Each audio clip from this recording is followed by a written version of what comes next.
Mike with Mike's Bags. Today I'm reviewing the D8 by Mann Bags. Let's go ahead and dive in, break these bags down. As always, we'll start with materials. Slow slide, this is a true carpet material, 100% polypropylene material. Same slow slides you find on the Fly Magic, the BG Viking, the Emerald XR. I think the True Cornhole Beast uses it as well. A lot of the actual true carpet materials, those slower, sticky carpet bags, this is probably one of the more popular, if not the most popular material out there. I call it a 4-speed. It plays maybe a touch quicker when it's new, but once you really break it in, you rough it up, it really gets dirty and slows down and gets to that 4-speed.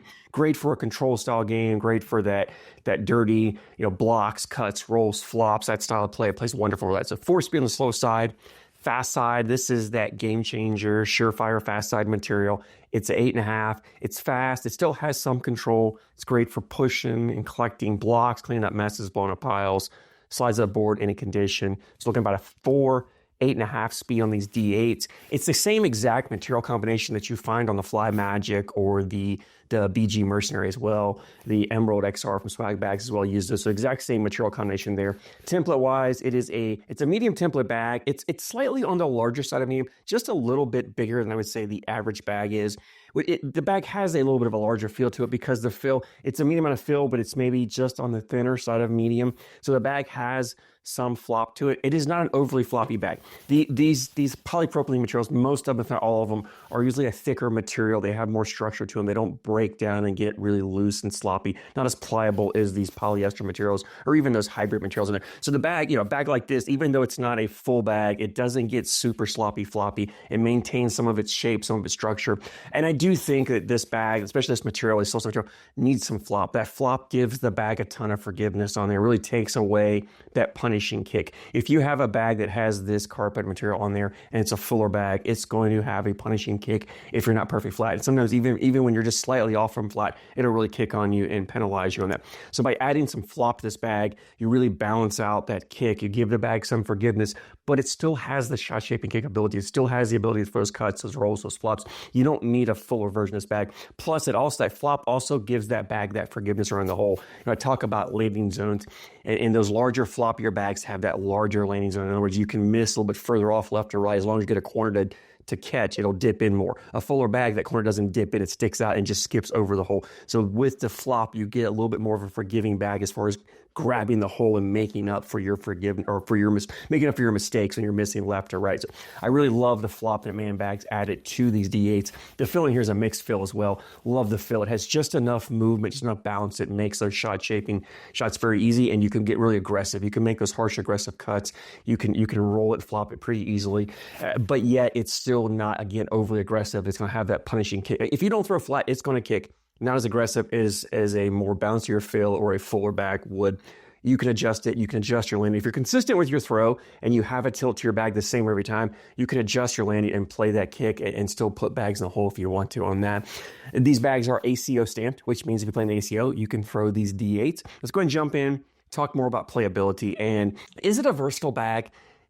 Yes, in some ways. If you're playing on faster boards, this is a great bag for playing where you still have some control, but you can kind of run bags in the hole. If you're a hard thrower, if you're one of those low hard throwers and you're having a hard time keeping bags on the board, then something like this slow side here is D8 will be, it's sticky enough, it has control, that even if you throw low and hard, it's still not as likely to fly off the back as a faster hybrid material or polyester material would on you. But for the most part, normal board conditions, normal throw styles, this is more of a dirty style bag where you're throwing blockers up there, you're cutting, you're rolling, you're flopping, you're dealing with a lot of congestion, causing a lot of chaos. Either you're playing that game or you're playing against someone who plays that game, but this bag is better suited for that dirty style gameplay. This slow side is wonderful for throwing blockers. You have so much control. It's one of the reasons why I really love this material is you have total control. You can put blockers wherever you want on the board, really stop that bag and get it to, level 1, level 2, level 3. You can go level 4 if you wanted to. Level 4 is a tough blocker to throw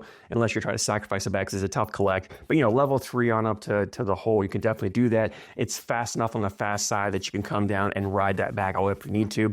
And because even though the bags have flop to them, because this slow side has that structure, it's not a really sloppy, pliable material, I found that collectability wasn't that bad. Typically floppy bags bags tend to want to smash up, they accordion up, and so when you go to clip a corner, it just smashes up and kind of spins and you go around it. But because this bag has that structure, it doesn't smash up, doesn't accordion up as much as a floppier bag does. So you can still clip that corner and it'll hook it and ride that bag up pretty well. Fast side. So if you're trying to push a level 3 blocker up, you're probably better off coming more in the middle. So if you just try to clip a corner, so you have a level 3 blocker there and you come down, try to clip a corner, you can ride that bag up, but what's going to happen is eventually it's going to spin off and your bag's going to, your push bag's going to go in the hole and you're going to still leave that blocker there. So if you're trying to push a level 3 up, come more to that middle, catch it, it'll ride it all the way up for you. Pushing multiple bags wasn't really a problem. And that's another thing I think with the flop of this bag, it really aids in is typically these carpet bags tend to be hole cloggers, right? And most of the time you find a fuller version of this bag and they get up there and they just clog the hole. They bunch up, they clog. We're trying to push in multiple bags. If you got two blockers that are side by side and you try to come in and collect them, they all bunch up and clog. They won't go in. But because these bags have some flop to them, I didn't really have as big of a problem with that. So if that's one of the things that scares you off from throwing carpet bags, I think you give these D8s a try. I think you're going to love the way they play around the hole in there. And again, the shot shaping, cuts, rolls, flops, they do it really well. Average to advanced, you're going to have fun with this. If you're trying to learn to throw, maybe not quite the easiest, but it's not a bad bag to learn on. It really isn't. I mean, this bag really wants to get up pretty well. I'm not a roll bag thrower by any means whatsoever.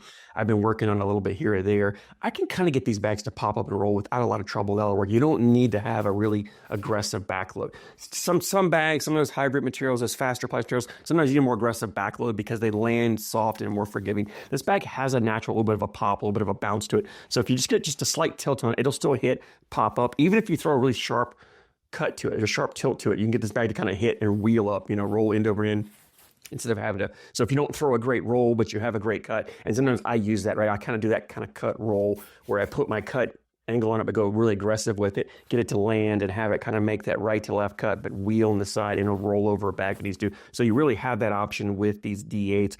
But honestly, shot shaping, wonderful. Gives you the ability to throw your blocker up there and then leave it, work around it, and then come down last bag and collect it. Or if you're playing against an opponent who plays a dirty style game and they love to throw blockers and you don't want to push through their bag. You're tired of pushing through. You're tired of making their job easier. You want to leave their blockers there. A bag like these D8s gives you the option for cuts, rolls, flops to get around their bag. You still have plenty of speed on the fast side. If you do want to push through, you can push through. If they miss their block and go more in the middle, you have enough speed on the fast side to kind of bully their bag out of the way and put your bag in or take hole control. So these D8s do give you a lot of options on dirty boards. And really, the dirtier the boards, the better these bags play. Out here when I'm throwing by myself in open board conditions, it's hard to really showcase what this bag can do.